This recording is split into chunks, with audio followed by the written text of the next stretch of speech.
નમસ્કાર બાળ દોસ્તો, વાલી મિત્રો, આપને પણ નમસ્કાર. હોમ લર્નિંગ કાર્યક્રમમાં આપનું સ્વાગત છે. કાર્યક્રમની શરૂઆત કરતા પહેલા અત્યારે આપણે સૌ એક મહામારીનો સામનો કરી રહ્યા છીએ અને આ મહામારીથી બચવા માટે ત્રણ મહત્વપૂર્ણ બાબતો હંમેશા આપણે ધ્યાનમાં રાખવાની છે અને આપણે પણ કોરોનાથી બચવાનું છે અને અન્યોને પણ કોરોનાથી બચાવવાના છે. તો શરૂઆત ફરીથી આ ત્રણ વાતોની યાદ કરી લઈએ અને કોરોનાથી બચવા માટે ત્રણ મહત્વપૂર્ણ વાત એટલે હાથ વારંવાર ધુઓ, માસ્ક સાચી રીતે પહેરો, 6 ફૂટનું અંતર જાળવો, જ્યાં સુધી દવા નહીં ત્યાં સુધી ઢીલાશ નહીં. તો વિદ્યાર્થી મિત્રો અને વાલી મિત્રો, આપ સૌ આ સાવચેતીનો અમલ જરૂરથી કરતા હશો અને અન્ય લોકો પણ આનો અમલ કરે તે બાબતે સૌને જાગૃત કરતા રહીએ અને આ મહામારીથી આપણે બચીએ. આજે એકમ નંબર 14 બચ્ચું કહે ને આપણે આ ત્રીજા પાઠમાં મળી રહ્યા છીએ. ત્યારે એકમની શરૂઆત આપણે જોડાક્ષર એટલે કે દંડવાળા અને દંડ વગરના એક સમાન અને અસમાન બે અક્ષર કઈ રીતે જોડાય છે અને એ જોડાયા પછી જે પણ શબ્દો બને છે તેનું ઉચ્ચારણ, તેનું લેખન, આ તમામ બાબતો વિશે ચર્ચા કરી છે. સાથે જ તેના અભ્યાસ માટે એટલે કે તેના મહાવરા માટે પણ આપણે ઘણા બધા શબ્દો જોયા છે. આજે ફરીથી એકવાર આપણે એ જ એકમમાં આ જ પ્રકારના શબ્દોનો અભ્યાસ કરવાના છીએ અને સાથે જ આ એકમની સ્વાધ્યાય પોથીમાં આપેલી પ્રવૃત્તિ અને સાથે જ એક અર્લી રીડરની પ્રવૃત્તિ પણ આપણે જોવાના છે. વાલી મિત્રો, આપ સૌ આપના બાળકોને આજે જોડાક્ષર બને છે તેનાથી માહિતગાર કરો છો અને તેનું સાચું ઉચ્ચારણ અને સાચું લેખન કઈ રીતે થાય તે અગાઉના એપિસોડમાં આપણે જોઈ ગયા છે. તેનો મહાવરો આપે જરૂર કરાવ્યો હશે અને હવે હું માનું છું કે બાળ દોસ્તો તમે પણ આ પ્રકારના જોડાક્ષરોનું એટલે કે આ પ્રકારના જોડાક્ષરોથી બનતા શબ્દોનું સાચું ઉચ્ચારણ કરતા શીખી ગયા છો. પણ આજના આ એપિસોડની શરૂઆતમાં જ આપણે ફરીથી એકવાર એનો મહાવરો કરી લઈએ અને શરૂઆત તમને ગમતું ગીત જે છે તમે સાંભળ્યું છે કે મેં એક બિલાડી પાળી છે તેનાથી કરીશું. તો સાંભળીએ મજાનું ગીત સાંભળીએ.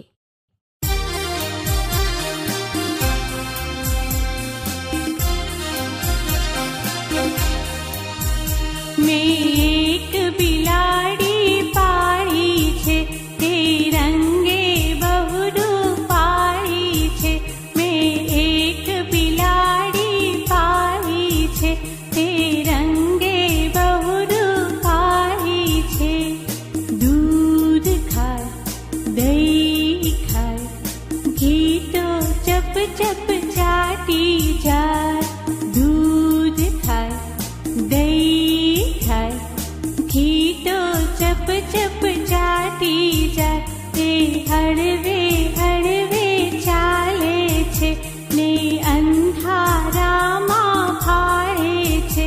તે હળવે હળવે ચાલે છે ને અંધારામાં ફાળે છે.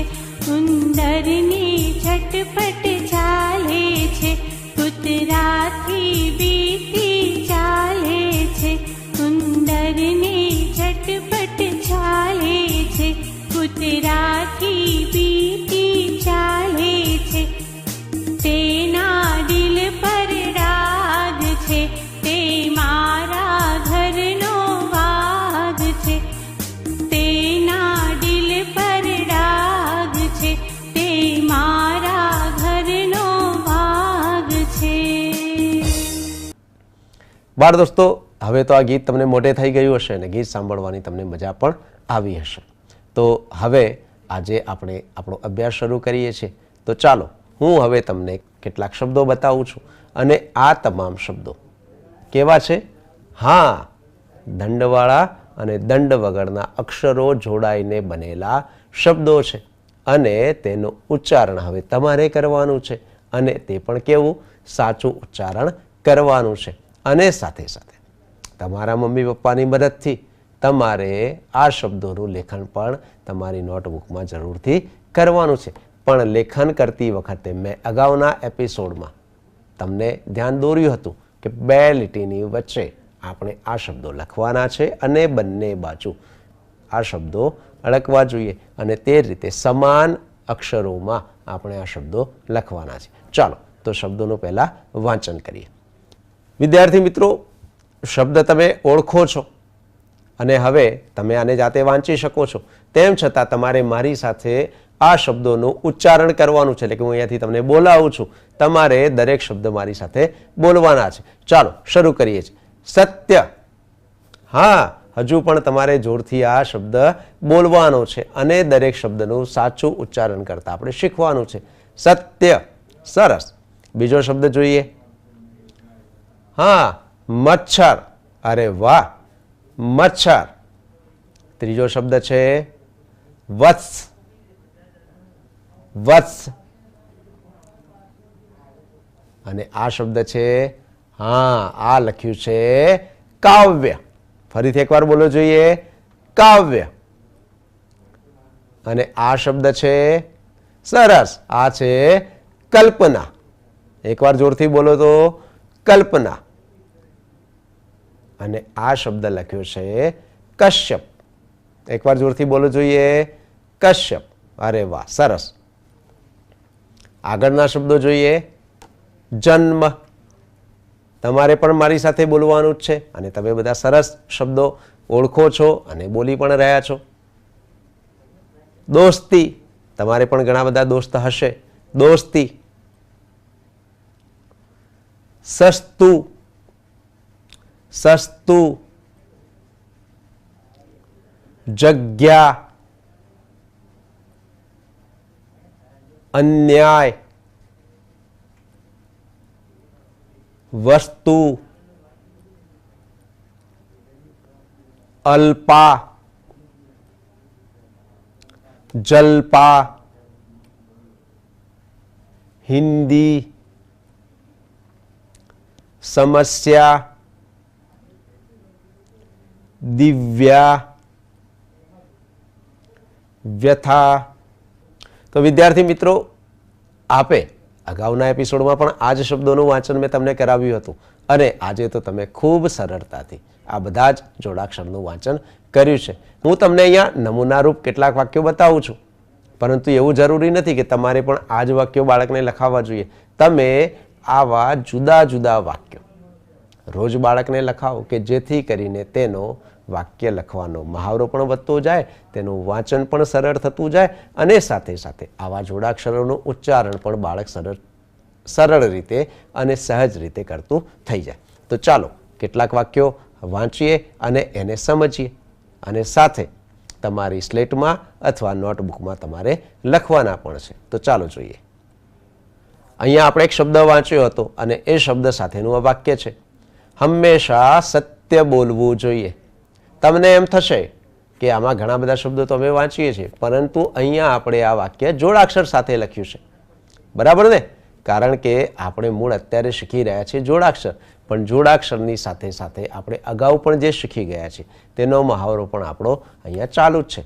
હંમેશા સત્ય બોલવું જોઈએ. બોલવું સરળ છે, પરંતુ જ્યારે તમે તમારી નોટબુકમાં વાક્ય લખશો ત્યારે તમારે ઘણી બધી કાળજી રાખવી પડશે કે ભાઈ બધા જ અક્ષર સમાન હોવા જોઈએ, શબ્દો વચ્ચે જગ્યા હોવી જોઈએ, છે ને? તો વાલી મિત્રો, આ ધ્યાન તમારે જરૂરથી તમારા બાળકોનું દોરવાનું છે અને તકેદારી પણ રાખવાની છે. ચાલો બીજું વાક્ય જોઈએ. કલ્પેશ મારો મિત્ર છે. તમે તમારા કોઈ મિત્રનું નામ પણ લખી શકો છો, પણ ધ્યાન એવું રાખવાનું છે કે અહીંયા જોડાક્ષર હોવો જોઈએ. બરાબર ને? ફરીથી એકવાર વાક્ય વાંચવું જોઈએ. હા, કલ્પેશ મારો મિત્ર છે. ચાલો ત્રીજું વાક્ય જોઈએ છે. હું સવારે ગરમ નાસ્તો કરું છું. તો એ બધા પણ નાસ્તો કરતા હશો અને અહીંયા જોડાક્ષર વાળો શબ્દ કયો છે? હા, નાસ્તો. અહીંયા તમારે એ પણ સમજવાનું છે કે સ કેવો છે? અડધો છે અને ત સાથે જોડાયેલો છે. હું દરેકમાં આવી સમજ નથી આપતો, પણ તમે હવે આ બાબત સમજી ગયા છો. ફરીથી વાક્ય એકવાર વાંચી લઈએ. હું સવારે ગરમ નાસ્તો કરું છું. બરાબર ને? આગળનું વાક્ય જોઈશું. બાળકોને મસ્તી કરવી ગમે છે. સાચું ને? અને તમે કરતા પણ હશો, પણ મસ્તીના ટાઈમે હોઈ શકે. અત્યારે આપણે ભણી રહ્યા છીએ એટલે કે અભ્યાસ કરી રહ્યા છીએ, તો અત્યારે આપણા માટે અગત્યનું છે અભ્યાસ. તો એવું પણ કહી શકાય કે બાળકોને અભ્યાસ કરવો ગમે છે અને તેમાં પણ જોડાક્ષર છે. બરાબર ને? તો વિદ્યાર્થી મિત્રો, આ બધા જ વાક્યો તમે સરળતાથી વાંચ્યા હશે. વાલી મિત્રો, ખાસ આપના માટે વિનંતી છે કે આ પ્રકારના જુદા જુદા વાક્યો તમે બાળકને સ્લેટમાં, નોટબુકમાં લખાવો અને તેના વાંચનનો વારંવાર મહાવરો જરૂરથી કરાવો.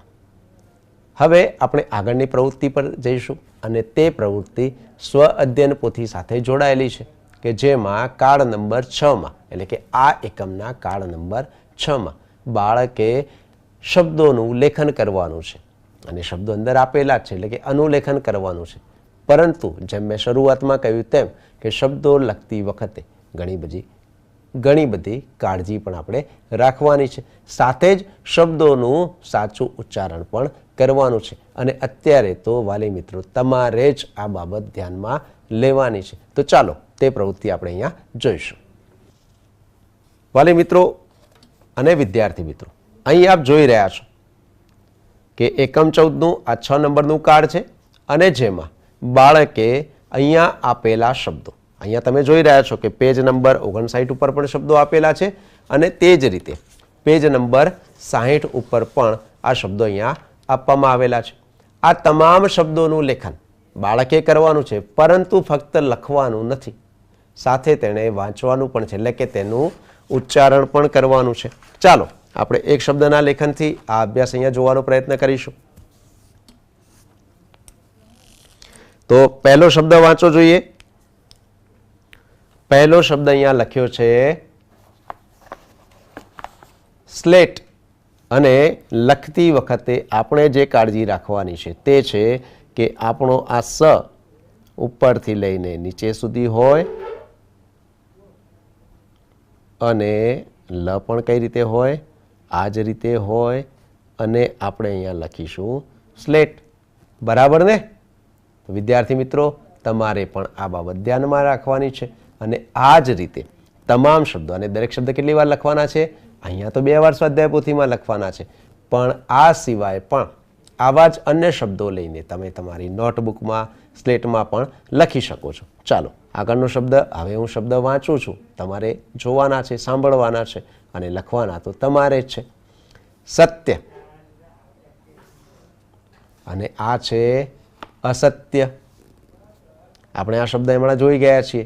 આ છે નાસ્તો અને આ શબ્દ છે શિલ્પા.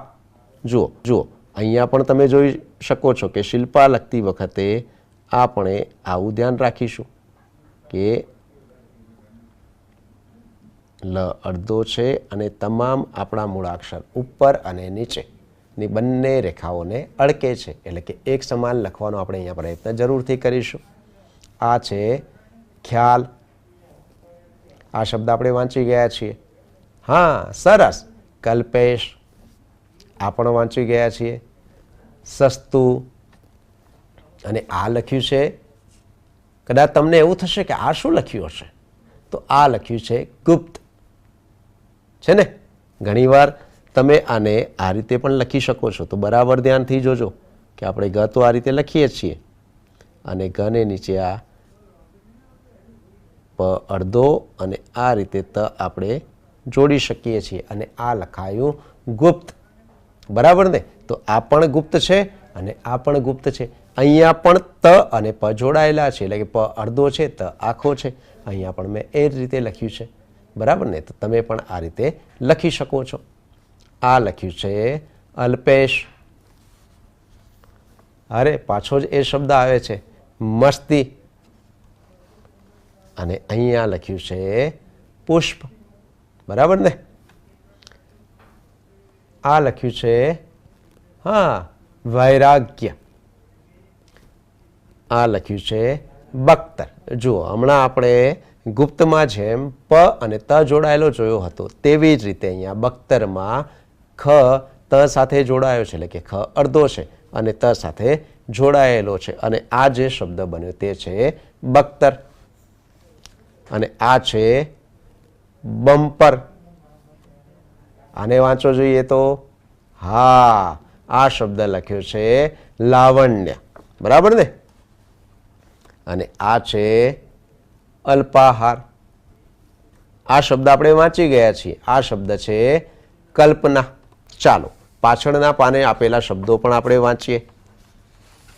તો જરા ધ્યાનથી જોજો. આ શબ્દ અહીંયા લખ્યો છે રસ્સી. અહીંયા તમે જુઓ કે ર તો આખો છે, પરંતુ સ સાથે સ જોડાયો છે, એટલે કે સમાન મૂળાક્ષર જોડાયા છે. આપણે આવું શીખ્યા ને કે ઘણા બધામાં, જેમ કે અહીંયા ચિત્રાત્મક, તો ત આ ત્રમાં ત સાથે ત જોડાયો છે, ર જોડાયો છે. અહીંયા ત સાથે મ જોડાયેલો છે, એટલે કે ચિત્રાત્મક. પરંતુ અહીંયા તો સ સાથે સ જોડાયેલો છે, એટલે કે આ સમાન છે અને આ અસમાન મૂળાક્ષર જોડાયેલા છે. તેવી જ રીતે આ શબ્દ છે પરિસ્થિતિ. આ છે સરસ્વતી. આ લખેલું છે હા સરસ વનસ્પતિ. અને હવે આ સરસ આરોગ્ય. રોગ્યની જેમ યોગ્ય. અને આ મસ્તીમાંથી તી, એટલે કે ઈ કાઢી નાખીએ તો આ થઈ ગયું મસ્ત. આપણે કલ્પના જોયું હતું. અને આ છે અલ્પના. આ લખેલું છે સુસ્ત. અને આ છે ચુસ્ત. બરાબર ને? આ શબ્દ વાંચો જોઈએ. અરે વાહ સરસ. આ લખ્યું છે અનન્ય. અને આ ખૂબ સરસ. આ લખ્યું છે ભાગ્ય. અને આ વાંચો જોઈએ. સરસ. આ લખ્યું છે વન્ય. તેવી જ રીતે વની જગ્યાએ અ મૂક્યો તો શબ્દ બની ગયો અન્ય. અહીંયા ધા લખ્યો તો બની ગયો ધાન્ય. પરંતુ આ બધા જ શબ્દોના અર્થ છે, એટલે આપણે ગમે તે અક્ષર મૂકી દઈએ તો શબ્દ ના બને. એ પણ આપણે અહીંયા ધ્યાનમાં રાખવાનું છે. તેવી જ રીતે આ છે નાવીન્ય. અને આ છે શૂન્ય. તો આ બધા જ શબ્દો તમારે લખવાના છે. અને અહીંયા એક નીચે સૂચના આપી છે. આ બરાબર ધ્યાનથી વાંચી લઈએ ને કે આ શબ્દોનો ઉપયોગ કરી વાક્ય બનાવી સ્લેટમાં લખો. તો વિદ્યાર્થી મિત્રો અને વાલી મિત્રો, સ્વાધ્યાય પોથીમાં જે પ્રવૃત્તિ આપી છે તે આપણે કરવાની છે. એટલે કે દરેક શબ્દ 2 વાર જરૂરથી લખીશું, કે 2 લીટીમાં ઉપર અને નીચે દરેક મૂળાક્ષર અડકવો જોઈએ, એટલે કે સમાન રીતે આપણે આ લખીશું. સૂચના આપણે સૌએ વાંચી છે. દરેક શબ્દનો ઉપયોગ કરીને વાક્ય બનાવવાના છે. અને આ વાક્ય આપણે ક્યાં લખીશું? હા, સ્લેટમાં લખજો. જો નોટ ના હોય તો પણ વાંધો નથી, સ્લેટમાં લખી શકો છો. અને તમે નોટબુકમાં પણ લખી શકો છો. અને વધુ મહાવરા માટે વાલી મિત્રો, તમે આવા જુદા જુદા શબ્દો બાળકને આપી શકો છો. અને તેનાથી બનતા વાક્યો પણ બાળકો નોટબુકમાં અથવા સ્લેટ બુકમાં લખી શકે છે અને તમને બતાવી શકે છે. ચાલો તો હવે આગળની પ્રવૃત્તિ તરફ આપણે આગળ વધીશું.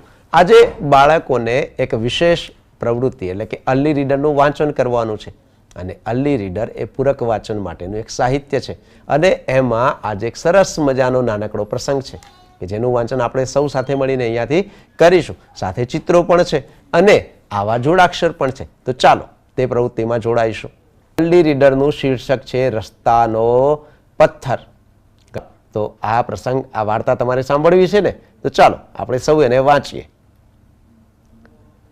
અલ્કેશ મસ્તીથી ગીત ગણગણતો રસ્તાની આજુબાજુ જોતો જોતો ચાલતો હતો. હવે જુઓ, આ જ વાક્યમાં ઘણા બધા જોડાક્ષર આવ્યા. ફરીથી એકવાર વાંચું છું.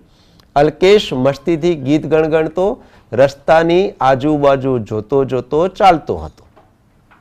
તમે અહીંયા જોઈ શકો છો કે અલ્કેશ, મસ્તીથી, રસ્તાની, આ બધા શું છે? જોડાક્ષર. હવે આપણે ધ્યાનથી વાર્તા સાંભળીશું, એટલે કે આ પ્રસંગ સાંભળીશું, એટલે કયા કયા જોડાક્ષર આવે છે તે તમારે ધ્યાનમાં લેવાનું છે. ત્યાં રસ્તામાં પડેલા પથ્થર સાથે એનો પગ અથડાયો. પગમાંથી લોહી નીકળવા લાગ્યું.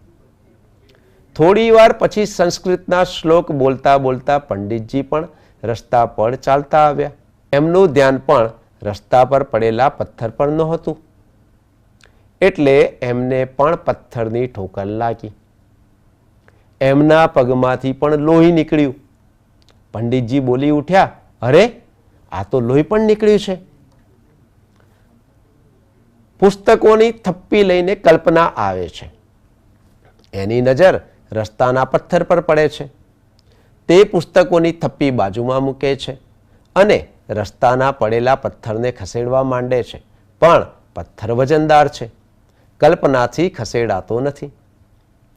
નિશાળેથી પાછા ફરતા અબ્દુલ, સ્મિત અને સ્નેહા રસ્તા પરથી પસાર થતા હોય છે.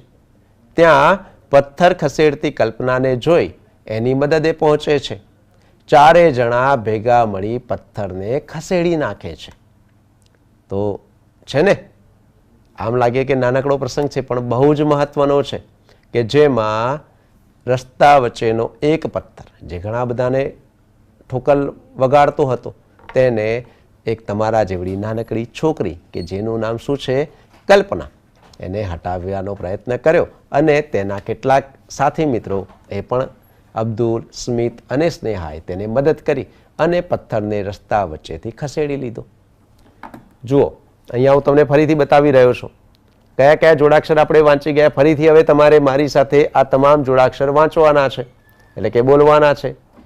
અલ્કેશ, પછી મસ્તીથી, સરસ, પછી રસ્તાની, પછી ફરીથી છે રસ્તામાં એટલે કે રસ્તા, અને આ છે પથ્થર, પછી આ શબ્દ લખ્યો છે સંસ્કૃત, અને આ છે શ્લોક.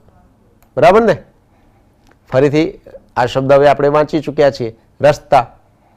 અહીંયા આગળ એક શબ્દ આપણે વાંચી ચૂક્યા છીએ, તે ફરીથી અહીંયા છે ધ્યાન, રસ્તા, પથ્થર, ફરીથી પથ્થર. અહીંયા એક જોડાક્ષર આપણે જોઈ રહ્યા છીએ, ને આ છે પુસ્તકોની એટલે કે પુસ્તક. આ છે થપ્પી, થપ્પી. બરાબર ને? અને આ છે કલ્પના. અહીંયા તમે આ નામ જોઈ રહ્યા છો, એ પણ જોડાક્ષરથી બનેલા છે. અબ્દુલ, અહીંયા સ્મિત, અહીંયા સ્નેહા. બરાબર ને? વિદ્યાર્થી મિત્રો અને વાલી મિત્રો, આ અર્લી રીડરના માધ્યમથી બાળક આવા જોડાક્ષરથી પરિચિત થાય, સાથે સાથે તેને મજા પણ આવે, અને સાથે જ આવી મૂલ્યની કોઈ એક વાત એ પોતાના જીવનમાં ઉતારી શકે, તે હેતુથી આપણે આખો આ પ્રસંગ બાળકોને અહીંયા સંભળાવવાનો પ્રયત્ન કરી રહ્યા છીએ, કે જેથી બાળક એનાથી સારી રીતે પરિચિત થાય અને જીવન મૂલ્યનો એના જીવનમાં વિકાસ પણ થાય. આવો આગળ પણ કેટલીક આવી જ બાબતો આપી છે, તે જરા જોઈ લઈએ.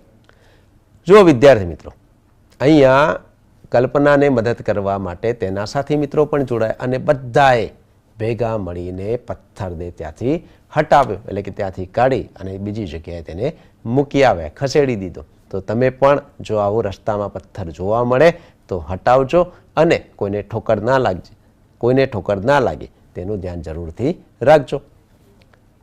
અર્લી રીડરના છેલ્લા પેજ ઉપર આપણા માટે નવા કેટલાક શબ્દો મૂક્યા છે. કદાચ કેટલાક શબ્દો આપણે વાંચી પણ લીધા છે, તેમ છતાં આ શબ્દો એકવાર આપણે અહીંયા વાંચી લઈએ અને આવા જ શબ્દોનો આપણે વારંવાર મહાવરો પણ કરીશું.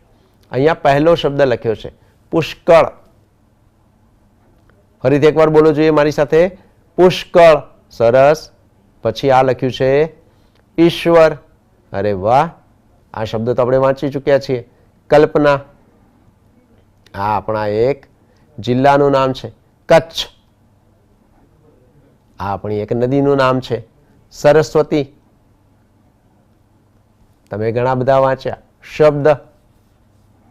અને આ લખ્યું છે, હા, આ લખ્યું છે સ્ટેશન. ફરીથી બોલો જોઈએ તો સ્ટેશન. અરે વાહ. ભાસ્કર, અંજના, રાજસ્થાન, સ્નેહ, ન્યાય. બરાબર ને?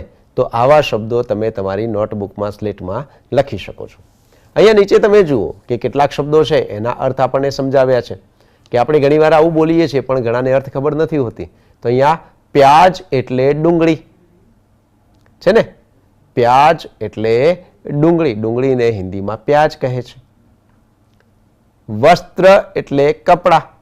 તમે કપડાં પહેરો છો એના માટે બીજો શબ્દ આપણે વાપરી શકીએ, અને તે શબ્દ છે વસ્ત્ર. અને વસ્ત્ર બન્યો છે બે જુદા જુદા અક્ષરોના જોડાવવાથી. પપ્પાએ ગ્લાસ ભરીને દૂધ આપ્યું. અહીંયા જુઓ, પપ્પામાં પણ જોડાક્ષર છે અને આપ્યુંમાં પણ જોડાક્ષર છે. શેરડીનો રસ ગળ્યો લાગે છે. બધા પીતા હશો, ઘણાના મોઢામાં પાણી પણ આવ્યું હશે કે શેરડીનો રસ ગળ્યો લાગે છે, તો આ સ્વાદની વાત છે. પંખીઓ માટે ચોકમાં દાણા નાખ્યા છે. તમે ગીત સાંભળી જશે કે આવો પારેવા આવો ને ચકલા, ચોકમાં દાણા નાખ્યા છે. તો આ શબ્દ આપણા માટે અગત્યનો છે. તેવી જ રીતે નીચે કેટલાક શબ્દો આપ્યા છે: પથ્થર, પંડિતજી, અબ્દુલ, સંસ્કૃત, પસ્તી, વજનદાર, શ્લોક, કલ્પના અને સ્મિત. તો આ એકમમાં એટલે કે આજે આ એપિસોડમાં આપણે જે પણ વાતો કરી છે ફરીથી એકવાર યાદ કરાવી દઉં છું કે જે આપણે જોડાક્ષરથી બનતા શબ્દો શીખ્યા હતા તેનું લેખન કરવાનું છે. સ્વાધ્યાય પોથીમાં તો લખવાના છે, પણ તે સિવાયના વધારાના શબ્દો તમે સ્લેટમાં અથવા નોટબુકમાં લખાવી શકો છો. સાથે જ તે અર્થસભર શબ્દોનો ઉપયોગ કરીને બાળકો વાક્યો લખતા થાય અને એ વાક્યોનું સાચું વાંચન કરતા થાય, તે બાબતે પણ તમે કાળજી લઈ અને તેમની સાથે પ્રવૃત્તિ કરાવશો. અને ત્રીજી બાબત કે અહીંયા જેમ અર્લી રીડરની આપણી એક વાર્તા આપણે અહીંયા સાંભળવાનો પ્રયત્ન કર્યો છે, તેવી જ રીતે જુદી જુદી બાળ વાર્તાઓની ચોપડીઓ આપ બાળકોને વાંચાવી શકો છો, અથવા પેપરમાં શનિવારની પૂર્તિમાં આવતા પ્રસંગો એમાં પણ બાળ વાર્તા હોય છે, તેના માધ્યમથી પણ બાળકો જોડાક્ષરનો સાચી રીતે ઉચ્ચારણ અને લેખન કરતા થાય તે દિશામાં આપ એમને જાગૃત કરી શકો છો. તો આજે આપણે અહીંયા વિરામ કરીએ છીએ. આગળના એપિસોડમાં આનાથી અગાઉની પ્રવૃત્તિમાં આપણે સૌ ફરીથી સાથે મળીશું. ત્યાં સુધી ઘરે રહો, સુરક્ષિત રહો અને આપનો અભ્યાસ સતત ચાલુ રાખો. ધન્યવાદ.